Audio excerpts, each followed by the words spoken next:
வணக்கம் நேயர்களே. நாளை நாகப்பஞ்சமி. நாளை விரதமாக இருந்து மத்தியில் ஆதிசேஷனை மையமாக வைத்து கிழக்கில் அனந்தன், தென்கிழக்கில் வாசுகி, தெற்கில் தட்சன், தென்மேற்கில் கார்கோடகன், மேற்கில் பத்மன், வடமேற்கில் மகாபத்மன், வடக்கில் சங்கன், வடகிழக்கில் குளிகன்.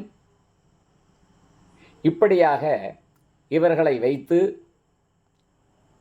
நவ நாகர்களையும் வழிபட வேண்டும். எதற்காக? குழந்தை பேறு இல்லாதவர்கள்.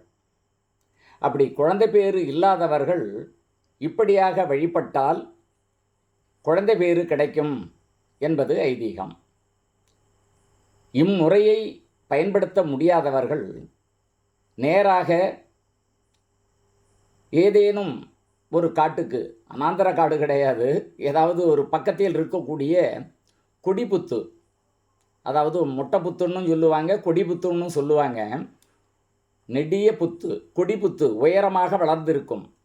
அந்த கொடிப்புத்துக்கு சென்று மஞ்சள் குங்குமம் வைத்து 9 இடத்தில் குங்குமம் மஞ்சள் வைத்து நாகேஸ்வரனை வழிபட, அந்த ஆதிசேஷனை வழிபட குடும்பத்தில் உள்ள நாகதோஷங்கள் விலகி வெகு நாளாக புத்திர சந்தானபதி இல்லாதவர்களுக்கு குழந்தை பாக்கியம் ஏற்படும் என்பது ஐதீகம்.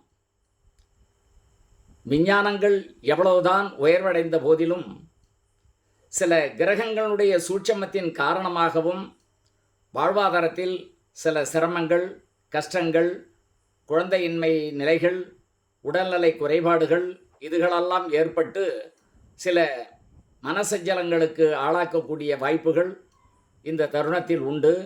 அதனால் நாளை நான் முன்னமே சொன்னது போல் ஆதிசேஷனை மையமாக வைத்து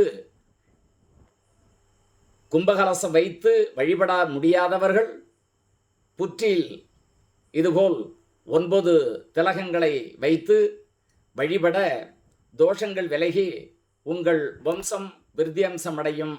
வணக்கம் நேயர்களே.